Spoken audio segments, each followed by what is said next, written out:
the quality of discussion, it is just simple the quantity of the number of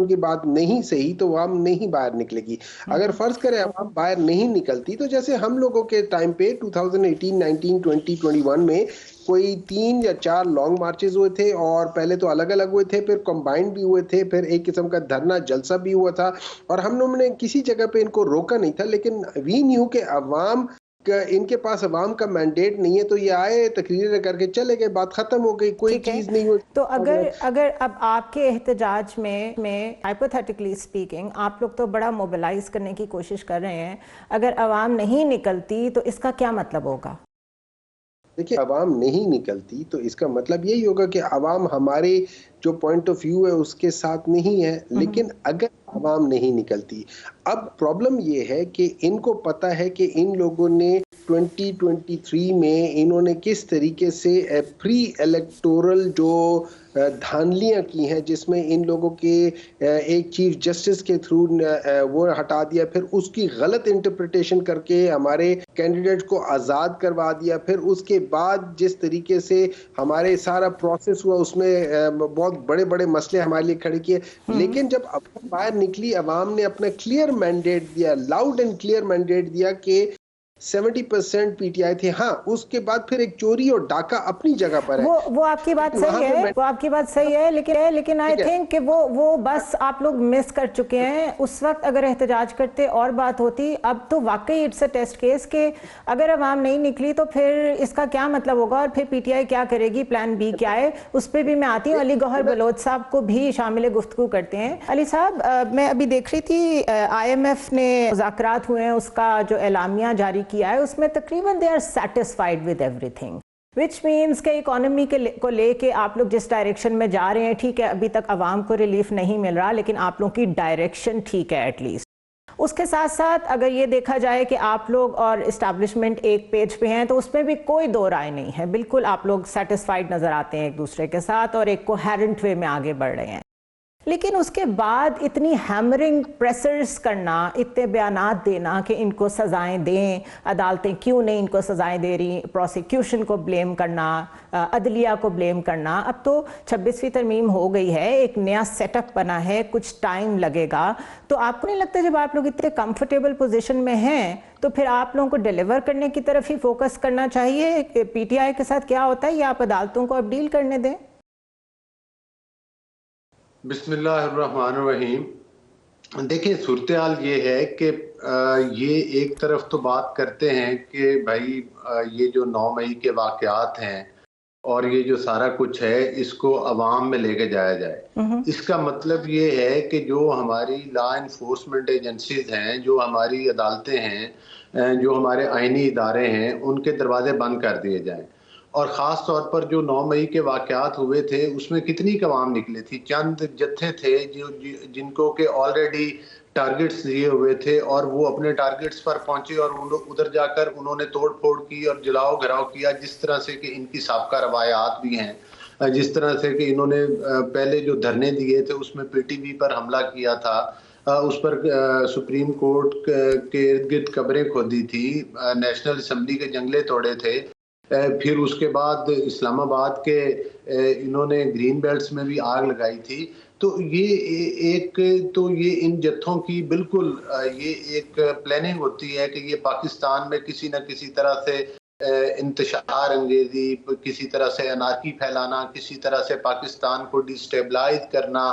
لیکن آپ لوگ اس سے move on نہیں کر رہے نا, دیٹ از دا پرابلم. اب تو آپ لوگوں کی مرضی سے 26ویں ترمیم پاس ہوئی ہے, اب تو آئینی بینچ بن گئے ہیں, دوسرے کیسز کے لیے بھی چیزیں تیار ہیں, ادھر جانے دیں. اب تو عدلیہ سے بھی کوئی خطرہ نہیں ہونا چاہیے, تو تھوڑا سا ویٹ کر لیں گے, ان کو سزائیں ہو لیں. دیکھیں, بات یہ ہے کہ جو تقریباً آپ دیکھ لیں نا کہ 9 مئی کے واقعات کو کتنا عرصہ ہو گیا ہے, لیکن یہ بھی ہمارے ملک کی بدقسمتی ہے کہ اتنے سنگین واقعات ہونے کے باوجود کہیں نہ کہیں سے سہولت کاری کا عنصر آتا رہا. ابھی بھی سہولت کاری ہے, ابھی بھی ہے. میری بات تو مکمل ہونے دینا. دیکھیں, سہولت کاری بالکل ہے, سہولت کاری کیسے نہیں ہے. ان کیسوں میں کچھ لوگوں کو تو بری کر دیا گیا, کچھ لوگوں کی ضمانتیں ہو گئی 8-8 منٹ کے اندر, اور جو لوگ آج بھی جن کم سن بچوں کو یہ ورغلا کے لے گئے تھے اور جو جیلوں کی سلاخوں کے پیچھے بنے, ان کے تو یہ وارث بھی نہ بنے. انہوں نے کہا جی کہ جنہوں نے کیے ہیں وہ بھگت لیں. اور ہم تو ان کو جانتے ہی نہیں کہ یہ لوگ کون ہیں. جو لوگ جیلوں کے اندر ہیں وہ بھی یہ کلیم کرتے ہیں کہ ہم بے گناہ ہیں، اور جو لوگ فارغ ہو چکے ہیں ان کے بارے میں یہ کہا جاتا ہے کہ بھائی یہ تو گنہگار تھے. تو میں سمجھتا ہوں کہ عدالتی پروسیس جو ہے اس کو مکمل ہونا چاہیے، میرٹ کے اوپر ہونا چاہیے. ہم نہیں چاہتے کہ کسی کے ساتھ اگر کوئی ملوث نہیں ہے تو اس کو سزا ملے، لیکن جو لوگ اس کے واقعی ذمہ داران ہیں ان کو تو پھر کٹہرے میں کھڑا کرنا ہوگا. کیا ملک اس طرح تھوڑے چل سکتے ہیں کہ آپ جتھے لے کر آئیں، حملہ آور ہو جائیں اور اپنی بات منوانے کے لیے جو ہے وہ مطلب ہے کہ پاکستان کے اندر ایک آگ لگا دے اور انتشار پھیلا دیں. تو ایسی my point was کہ آپ لوگ اپیرنٹلی بڑی کمفرٹیبل پوزیشن میں ہیں، تو پرابلی سیاستدانوں کے پاس اسپیشلی جب وہ حکومت میں ہوتے ہیں ان کے پاس بہت راستے ہوتے ہیں چیزوں کو طریقے سے ہینڈل کرنے کے، تو کوئی اور راستہ نظر نہیں آ رہا سوائے اس کے کہ بار بار آپ لوگوں کی طرف سے بھی بھرپور پریس کانفرنس نظر آتی ہے. ہمایوں مہمند صاحب سرنڈر کرنے کی بات کی عطاء اللہ تارڑ نے، وہ کہتے ہیں مانے کیونکہ ہم نے فوٹیجز جو ہیں وہ پریزنٹ کر دی ہیں. آپ لوگ کہتے تھے ثبوت کوئی نہیں ہے، ہم نے ثبوت بھی دے دیے ہیں. بانی پی ٹی آئی کہتے تھے اگر ثبوت سامنے لے آئیں تو میں معافی مانگ لوں گا، تو معافی مانگیں. اور ساتھ مجھے یہ بھی بتا دیں کہ جو ایک دفعہ پھر جو بائیڈن صاحب کو ایک اور خط گیا ہے، آپ کو نہیں لگتا کہ یہ انٹرنیشنل پریشر کام نہیں کرے گا بلکہ یہ آپ لوگوں کو ہرٹ کرے گا ان دا وے کہ بائیڈن ایڈمنسٹریشن تو جانے والی ہے، وی ڈونٹ نو اگلی ایڈمنسٹریشن کیا کرے گی، تو یہ ایک اور خط لکھوانے کا کیا فائدہ ہوگا آپ لوگوں کو؟ دیکھیں، سب سے پہلے میں آپ کو ایک بات بتا دیتا ہوں کہ میرا نہیں خیال کہ یہ جو اب آپ کو یہ یاد رکھیں، ابھی ہم لوگوں نے ایک قسم کا ایک کانفرنس یا جو ایک تقریر دیکھی خواجہ آصف کی لنڈن میں یا سوئٹزرلینڈ میں، پتہ نہیں کس ملک میں وہ لوگ یہ لوگ پھرتے رہتے ہیں، ٹھیک ہے. اور اتنا بڑا جھوٹ کہ پاکستان میں پیرا تھائرائڈ ہارمون کی سرجری نہیں ہوتی اور دنیا میں صرف 2 ہی ممالک ہے جہاں ہوتی ہے اور میں وہاں جا رہی ہوں، اس سے بڑا جھوٹ کوئی نہیں ہوتا. ان کے گھر سے 2-3 کلومیٹر کے فاصلے پر ہسپتال ہیں، ان جگہوں پہ ہوتے ہیں. پورے پاکستان میں ہر جگہ پہ پیرا تھائرائڈ ہارمون کے آپریشنز بھی ہوتے ہیں، ٹریٹمنٹ بھی ہوتی ہے. تو سوائے جھوٹ کے ان لوگوں نے آج تک کچھ اور نہیں کیا. اب میں آ جاتا ہوں بات، دیکھیں جو بائیڈن کو جنہوں نے خط لکھا ہے وہ مینلی اوورسیز پاکستانیز ہیں. اوورسیز پاکستانیز جو ہوتے ہیں نا، ان کا اپنا ایک پوائنٹ آف ویو ہوتا ہے، وہ اپنے لحاظ سے اپنی گورنمنٹ کو جو بھی لکھنا چاہتے ہیں وہ لکھیں گے، ہم اس کو روک نہیں سکتے. ہمارا ان سے کوئی تعلق نہیں ہے، کچھ چیز نہیں ہے. لیکن تو آپ جو لوگ بھی ایک اعلامیہ جاری کر دیے، جو آپ بات کہہ رہے ہیں نا، سارا مسئلہ ختم ہو جائے گا. امپریشن یہ جاتا ہے کہ پی ٹی آئی کا یو ایس چیپٹر یہ سب کچھ کر رہا ہے، اور آف کورس وہاں شہباز گل صاحب اور ڈیفرنٹ لوگ موجود ہیں. آپ لوگ ایک اعلامیہ جاری کرتے ہیں کہ ہمارا ان لوگوں سے کوئی تعلق نہیں ہے، تاکہ لوگ بھی کلیئر ہو جائیں. لوگوں نے بہت دفعہ کہا ہوا ہے کہ پاکستان تحریک انصاف کا اس سے کوئی تعلق نہیں ہے. ہاں، یہ ہم نے ضرور سنا ہے، سچ ہے جھوٹ ہے، ہم نے ضرور سنا ہے کہ ڈونلڈ ٹرمپ نے اپنے ووٹرز کو الیکشن سے پہلے ان کے ساتھ یہ کہا ہے کہ they will do something for them and so on. اس کا ہمیں وہ نہیں، لیکن we are not. وہ تو ان کے سٹیزنز ہیں نا، وہ انہوں نے ان کو جو بھی کہا ہے اس کو ہم اپنی سیاست میں کیسے انکلوڈ کر سکتے ہیں؟ یہ ساری چیزیں ہوتی ہیں اور یہ پالیٹکس ہے. اور Imran Khan is one of the most well known international leaders in the world. وہ ایسا نہیں ہے کہ جو پڑھ کے چیزیں کر کے جائے، وہ اچھا خاصا وہاں جا کے فی البدی ہر صبح وہ کر لیتا ہے اور پوری دنیا اس کو سننے کے لیے تیار ہوتی ہے. لیکن دوسری بات اس کے بعد دوسری بات یہ ہو جاتی ہے کہ جو آپ کہہ رہی ہیں نا کہ آئی ایم ایف، دیکھیں آئی ایم ایف کا پاکستان کی عوام سے ان کا کوئی لگاؤ نہیں ہے. وہ ان سے خوش اس لیے کہ یہ ہر وہ کام کر رہے ہیں جو پاکستان کی عوام کے لیے ٹھیک نہیں ہے اور آئی ایم ایف کے لیے ٹھیک ہے، یا وہ اس قسم کے جیسے جس سے وہ تو کمپلائنس کرنی پڑے گی نا. وہ تو ہم 1950 سے ابھی تک آئی ایم ایف کے ساتھ ہی چل رہے ہیں، یہ تو کوئی نئی چیز نہیں ہے. نہیں ہے نا. جب آپ باہر رہے ہیں اور آپ لوگ مہنگی ہوٹلز میں ٹھہر رہے ہیں، جب آپ ساری چیزیں کر رہے ہیں تو آپ لوگ وہ نہ کریں، آپ ان چیزوں کو بھی کم کریں، آپ باقی چیزیں بھی کم. There are other ways and means of doing things نا. اچھا، اس پاکستان کی اگر ہسٹری میں دیکھ لیں، جب ہم کہتے ہیں کہ ان کے دوا بہت زیادہ ہوا ہے یا ہمیشہ ان کے ٹائم پہ معیشت اچھی رہی، آپ ہسٹری میں دیکھ لیں 1980s میں پاکستان کہاں تھا، اور جب تک پاکستان تحریک انصاف کو رہنے دے، جب تک یہ لوگ تھے 2018 تک، اس وقت تک دیکھ لیں پاکستان کہاں تھا ویزاوی جو الگ ہمارے باقی ممالک تھے.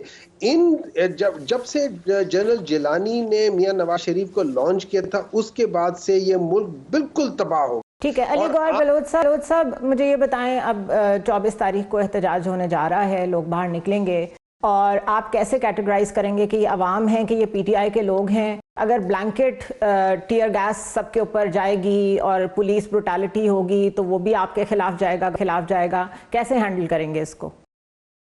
دیکھیں، جب آنے سے پہلے یہ کہا جائے گا کہ ہم کفن باندھ کے آ رہے ہیں اور ہم حملہ آور ہونے کے لیے آ رہے ہیں اور ہمیں یہ بھی پتہ نہیں ہے کہ ہم نے واپس آنا ہے کہ نہیں آنا، تو یہ ایک میں سمجھتا ہوں کہ ان کے آگے تو نہیں، سیاسی بیانات ضرور ہیں لیکن یہ سیاسی بیانات نہیں ہیں۔ 9 مئی کے واقعات کے بعد اور پی ٹی وی کے حملوں کے بعد آپ ان بیانات کو سیاسی بیانات نہیں کہہ سکتے۔ جب اسلام آباد کے گرین بیلٹس میں آگ لگائے گی تو اس کے بعد ان بیانات کو سیاسی بیانات تو نہیں کہا جا سکتا۔ جب آپ ایک صوبے کے تمام وسائل لے کر، مشینری لے کر، گاڑیاں لے کر، وہاں کے صوبائی ملازمین کو لے کر ملک کے کیپٹل کے اوپر حملہ آور ہو جائیں تو پھر ان چیزوں کو سیاسی بیانات نہیں کہا جا سکتا۔ اور اس چیز کو کون گارنٹی کرے گا کہ یہ سیاسی بیانات ہیں یا پرتشدد بیانات ہیں، جبکہ آپ کا ٹریک ریکارڈ یہ کہہ رہا ہو کہ آپ پاکستان آپ انہیں بتائیں کہ آپ بڑے آرگنائز طریقے سے اگر کہتے ہیں ہم نے احتجاج کرنا ہے، ذرا اپنا پروٹوکول بتا دیں آپ نے کس طرح پلان کیا ہوا ہے تاکہ ہم اسے مینج کر سکیں۔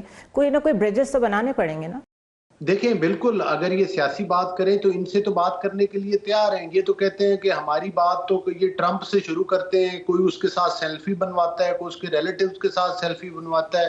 حالانکہ جو گارڈین میں خبر آئی ہے تو اس میں تو کلیئرلی کہہ دیا گیا ہے کہ گارڈین کے ذریعے سے ہی، چلیں پھر یوں کہنا چاہیے کہ پھر اسٹیبلشمنٹ کو بھی گارڈین کے ذریعے سے ہی بتانا پڑا کہ وہ بالکل بات چیت کرنے کو تیار نہیں ہے۔ بہت شکریہ علی گوہر بلوچ صاحب اینڈ ہمایوں محمد صاحب، بہت شکریہ آپ دونوں کا ہمیں جوائن کرنے کے لیے۔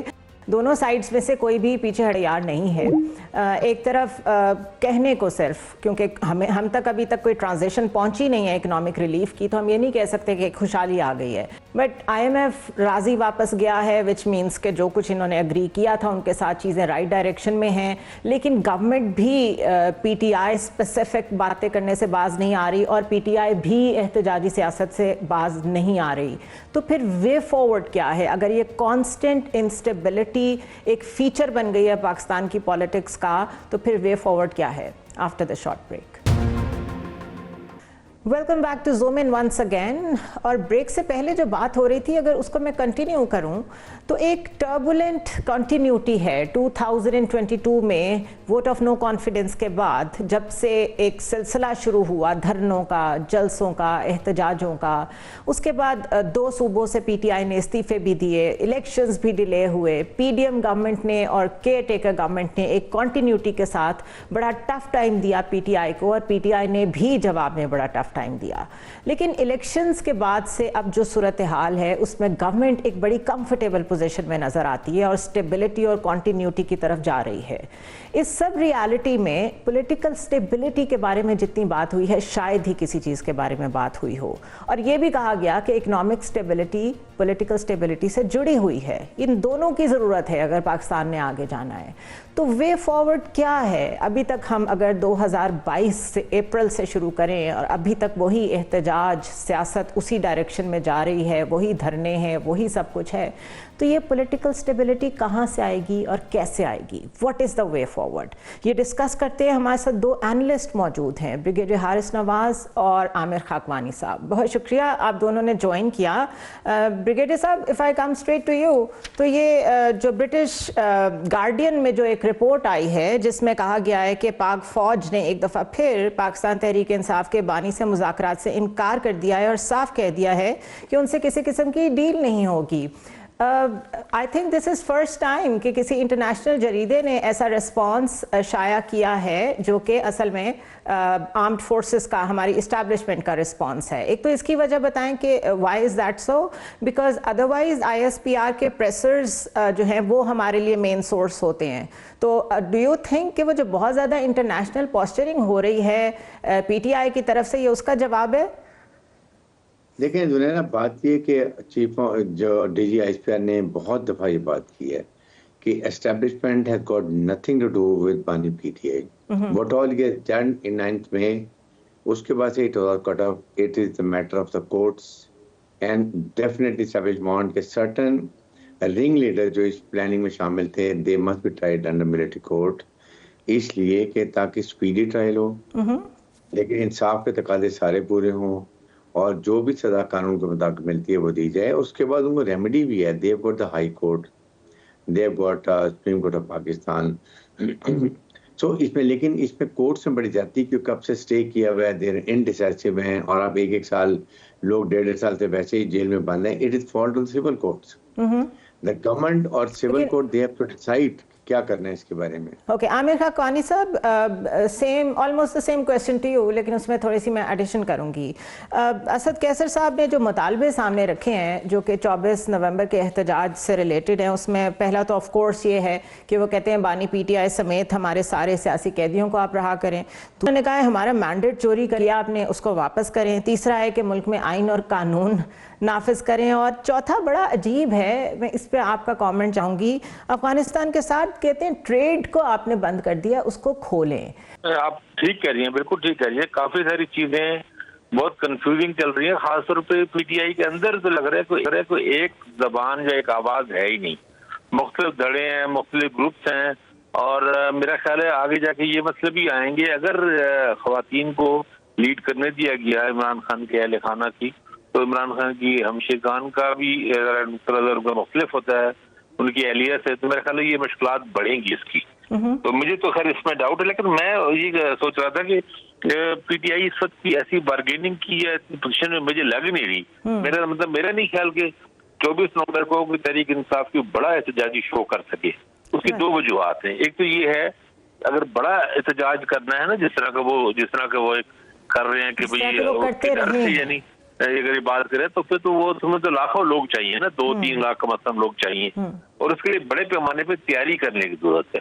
تو یہ تیاری پنجاب میں تو بالکل ہی نظر نہیں آ رہی ہے, صفر ہے یہ اس وقت اگر تیاری جو کی جاتی ہے اتنے بڑے شو کے لیے. اور یہ بھی ابھی تک سمجھ نہیں آ رہا کہ یہ لوگ جائیں گے تو وہاں کریں گے کیا. یہ کوئی اندازہ نہیں ہے کہ کہاں کی کال دی جا رہی ہے, اسلام آباد میں کس جگہ پہ, اور یہ دھرنا دیں گے, بیٹھیں گے, احتجاج کریں گے, کتنے دن کریں گے, اس کے لیے کیا پلاننگ, کیا تیاری. اور اگر عوام نہیں نکلتی بریگیڈیئر حارث, اگر اس کال کی بھی وہی صورتحال ہوتی ہے جو پچھلی کالز کی ہوئی ہے, یہ بات حقیقت ہے کہ بانی پی ٹی آئی کے بغیر کوئی بڑا پاور شو پی ٹی آئی نہیں کر پاتی, تو یہ کال دے کے یہ کیوں ایک طرح سے کو ایکسپوز کر رہے ہیں, اور آپ کیا ایڈوائز کریں گے ٹو پی ٹی آئی؟ دیکھیں زنیرہ, بات یہ ہے کہ اس وقت پارٹی لیڈرشپ لیس ہے. بانی پیری اریسٹ ہیں, چیئرمین وائس چیئرمین از اریسٹ. کیا وہ وائس چیئرمین کو ریٹینڈنٹ کر دیا ہے, ان کو شامل پریزیڈنٹ کو, نوبڈی گوز ٹو ہم. آپ نے ان کو بھی کیا کانفیڈنس میں لیا ہے, کوئی ان سے بات چیت کر رہا ہے, I have never heard his name. Second, اس وقت 4-5 لیڈر ہیں, ایک ان کی ہمشیرہ, نمبر 2 ان کی بیگم, نمبر 3 وکلا, نمبر 4 پولیٹیکل لیڈر. ان جب ہم کہتے ہیں کہ 2 ملا میں مرغی حرام, تو یہ تو 4 ملا بن گئے, تو کہ how would they work it. Second 10 days, just imagine اتنی بڑی کال, اتنا بڑے سٹیکس, اور اس میں اگر آپ جو فیل کے 10 دن میں they can do and they can do wonders. یہ کوئی پارٹی کے ساتھ میرے خیال میں یا تو پی ٹی کے جو بانی ہیں ان کو پتہ نہیں ہے, ان سے کوئی بات چیت ہو نہیں رہی ہے, یہ اپنی مرضیاں کر رہے ہیں, اور یہ ان کو زیادہ نقصان پہنچا رہے ہیں, پارٹی کو نقصان پہنچا رہے ہیں. آپ مجھے بتائیے کہ کیا یہ آسانی یہ جس طریقے سے کال دی گئی ہے, اور جب لیڈر بھی اندر ہے اور دوسرے لیڈر جو ہیں وہ 4-5 آپس میں ان کی رسا کشی چل رہی ہے, تو یہ کیا اچیو کریں گے؟ رائٹ. عامر خان قانی صاحب, گورنمنٹ کی اگر بات کریں تو گورنمنٹ کو, میں ابھی اپنے پروگرام کے پہلے حصے میں میرے ساتھ کچھ سیاستدان بھی یہ بات کر رہی تھی, گورنمنٹ اس وقت ایک بہت کمفرٹیبل پوزیشن میں ہے. آئی ایم ایف مطمئن واپس کیا ہے, اس کے علاوہ اگر لوگوں تک ابھی کچھ ٹرانسلیٹ نہیں ہو رہا ریلیف, تو کم از کم ڈائریکشن جو ہے وہ مائکرو اور میکرو انڈیکیٹرز بتا رہے ہیں کہ ڈائریکشن ٹھیک ہے. اسٹیبلشمنٹ کے ساتھ تعلقات بالکل ٹھیک ہیں, اور اسٹیبلشمنٹ کہ اگر سٹانس کی بات کی جائے وہ ہمارے سامنے ہے, وہ بانی پی ٹی آئی سے بالکل بات نہیں کرنا چاہتی. تو government is in quite a comfortable position. لیکن جیسے ہی بانی پی ٹی آئی کوئی کال دیتے ہیں, ایک عجیب سا گورنمنٹ کے رینکس میں کھلبلی مچ جاتی ہے. پریسرز پہ پریسرز, شیری رحمان بھی بولی ہیں, عطا تارڑ بھی بولے ہیں, بیرسٹر عقیل بھی بولے ہیں, اور ایک پریشر ماؤنٹ کیا جا رہا ہے کہ جلد از جلد 9 مئی کے جو کیسز ہیں ان کو ڈیسائیڈ کریں اور ان کو سزائیں دیں. کیا وہ سزائیں مل بھی جائیں تب بھی ان کے اوپر سے یہ جو خوف ہے پی ٹی آئی کا, یہ ہٹ سکے گا؟ جی دیکھیں, یہ آپ نے بالکل ٹھیک کہا کہ حکومت انتظامیہ فوراً پینک ہو جاتی ہے ہر کال پہ. پچھلی بار جب شنگھائی کانفرنس تھی میں اسلام آباد میں تھا, بلکہ میں سوری ہو گیا, 3-4 دن کا موقع نہیں ملا نکلنے کا, ہر کوئی پھنسا ہوا تھا. تو اس وقت بھی مطلب بالکل ایک طرح کی خندقیں کھود دینا, سڑکیں کاٹ دینا, کنٹینر بند کر دینا, اور اتنا زیادہ کر دیتے ہیں. حالانکہ اگر چند ہزار لوگ اگر مظاہرہ کر لیں گے کسی جگہ پہ, کوئی ایسی کی قیامت نہیں آ جائے گی. تو یہ ایک انسیکیورٹی اس حکومت میں نظر آتی ہے, اعتماد کی کمی. آپ نے ٹھیک کہا کہ بظاہر تو چیزیں کمفرٹیبل لگتی ہیں, پولیٹیکلی بھی لگتی ہیں, چیزیں کنٹرول میں آ گئی ہیں, معاشی طور پہ بھی کنٹرول میں ہے. جروشی کا بھی آپ نے خود ذکر کیا کہ وہ چیزیں کنٹرول میں. میں ویسے ایک بات اور کہنا چاہوں گا, ابھی آپ نے شروع میں گارڈین کے چوری کے حوالے سے بریگیڈیئر صاحب سوال کیا تھا. جی جی, میرا خیال یہ ہے, میری ذاتی رائے یہ ہے کہ جب اگر حکومت اس کمفرٹیبل پوزیشن میں ہے تب ان کو کوئی بارگین کوئی بات کرنی چاہیے, کیونکہ بہرحال اپوزیشن کو, کیونکہ اپوزیشن جماعت تحریک انصاف ہی ہے, یہ تو طے ہے نا کہ واحد یہ اپوزیشن جماعت ہے, تو اس کو سیٹل کرنے کی ضرورت ہے, اور وہ ایک طرح سے مین سٹریم میں رکھنے کی اور سیٹل کرنے کی ضرورت ہے. تو اس وقت جب وہ حکومت مضبوط پوزیشن میں ہے تبھی ہمیشہ ٹاک بہتر ہے. ایک پوزیشن آف اسٹرینتھ پہ ہے نا, لیٹس پٹ اٹ دس وے, کہ جب آپ کسی اسٹرانگ پوزیشن میں ہوتے ہیں, جب آپ اس وقت نیگوشیٹ کرتے ہیں تو آپ اپنے لیے زیادہ بارگین کی وہ اسپیس جو ہے وہ آکیوپائی کرتے ہیں. تو you are right, this is the time کہ گورنمنٹ اگر کوئی بات چیت کرنا چاہتی ہے تو وہ کرے. عامر خاکوانی صاحب, last comment from you, government کو کیا کرنا چاہیے ویری بریفلی؟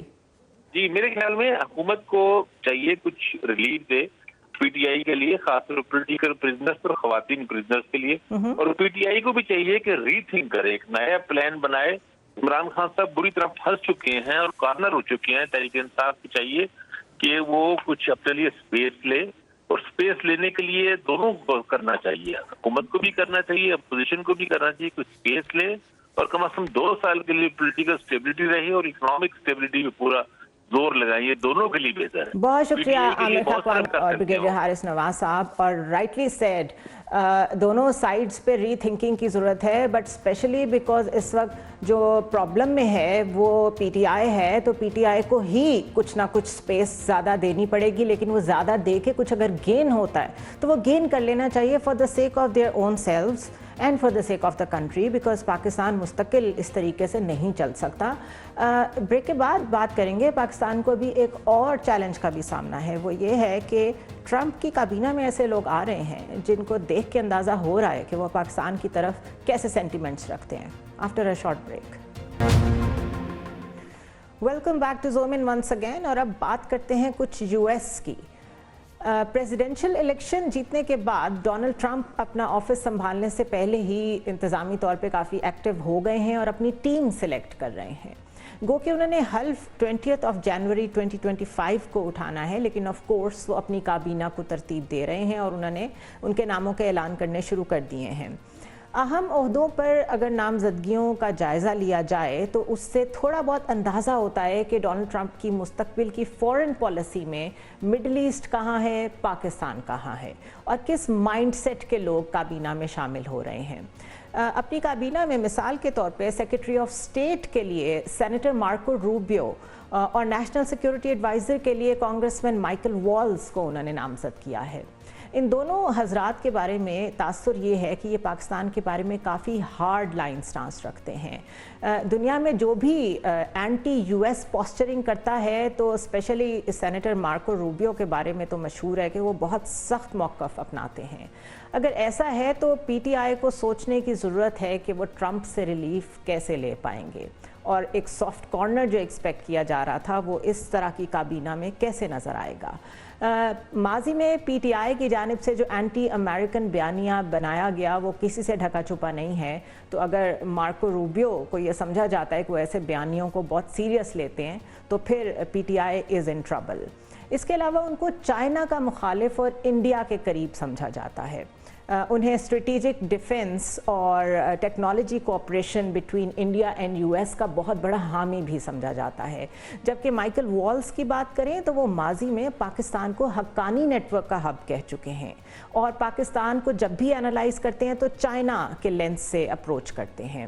اس کے علاوہ ڈونلڈ ٹرمپ نے مائک ہکبی جن کو US ایمبیسڈر ٹو اسرائیل نامزد کیا ہے، وہ ایک بہت زیادہ ہارڈ لائنر پرو اسرائیلی شخصیت سمجھے جاتی ہیں، اور یہ وہی ہیں جنہوں نے کہا تھا کہ یہ گاڈ کی طرف سے ایک گیون لینڈ ہے جو جیوز کے لیے ہے، اور انہوں نے مسجد اقصیٰ کو گرانے کی بھی بات کی تھی۔ اس طرح کی ہارڈ لائنر کیبنٹ کے ہوتے ہوئے ہم کیا ایکسپیکٹ کر سکتے ہیں کہ کیا فلسطینیوں کو کوئی نہ کوئی ان کے حقوق ملیں گے؟ ظاہر ہے نہیں، لیکن یہ ضرور ڈسکس ہو سکتا ہے کہ کاش پٹیل جیسے لوگ جو کہ ایک انڈین امریکن اٹارنی ہیں اور ان کو ڈپارٹمنٹ آف گورنمنٹ ایفیشنسی میں بہت پرومیننٹ پوزیشن دی گئی ہے، جو کہ امریکہ اور انڈیا کے بزنس میں یہ ڈپارٹمنٹ ایک بہت بڑا کردار رکھتا ہے، تو یہ تو سمجھ میں آتا ہے کہ US انڈین ریلیشن شپس مزید اسٹرانگ ہوں گے، اور ایسے لوگ کیبنٹ میں موجود ہیں جو پاکستان کو کوئی بہت اچھی، پاکستان کے بارے میں کوئی بہت اچھی رائے نہیں رکھتے۔ بہرحال یہ بھی صرف اسپیکولیشنز ہیں، کس ڈائریکشن میں چیزیں جاتی ہیں، پاکستان کی فارن پالیسی کتنی براڈ بیسڈ ہے کہ وہ اس ساری کیبنٹ کو ایبزارب کر سکے، ان کی پالیسی کو ایبزارب کر سکے، کیا ایکسپیکٹ کرنا چاہیے اس کو ڈسکس کرتے ہیں۔ ہمارے ساتھ موجود ہیں doctor Adil Najam, IR expert ہیں۔ Thank you so much doctor Adil, آپ نے ہمارے لیے ٹائم نکالا۔ جو ہونا تھا وہ تو ہو گیا، US الیکشنز میں ایک ہسٹری بنی ہے جس طریقے سے ٹرمپ الیکٹ ہوئے ہیں، آپ اسے کیسے ریڈ کر رہے ہیں؟ بیکاز اس پہ بہت ڈسکشن سٹارٹ ہو گئی ہے، 7 سوئنگ سٹیٹس ان کا جیتنا، اور بڑی میننگ فل اپوائنٹمنٹس جو وہ کر رہے ہیں اپنی کیبنٹ میں، آپ کس طرح ریڈ کر رہے ہیں اس کو؟ اس کو میں تو کوشش کر رہا ہوں نہ ہی ریڈ کروں، یو آر رائٹ، ہونا تھا ہو گیا۔ ہسٹوریکل کوئی ایسا تو نہیں ہوا، دیکھیں نا جو بھی ہوتا ہے ہسٹوریکل ہوتا ہے، اگر کاملا ہیرس اسٹیٹ تھوڑا سا ادھر ہو جاتی ہیں 1%، تو یہی کہانی کاملا ہیرس کی ہوتی۔ آئی ہیو بین سرپرائزڈ اس کے ریئیکشن پہ، جو آپ کہہ رہے ہیں کہ بہت ڈسکشن ہو رہی ہے۔ آئی تھنک ہمارے پاس ٹائم بڑا ہے تو ہم ڈسکشن کرتے رہتے ہیں، لیکن بہت ڈسکشن ہو رہی ہیں، لوگ یہاں تک کہہ رہے ہیں کہ آئینے میں دیکھنا چاہیے US کو اپنے آپ کو کہ انہوں نے کیا کیا ہے، یہاں تک بات چیت ہو رہی ہے۔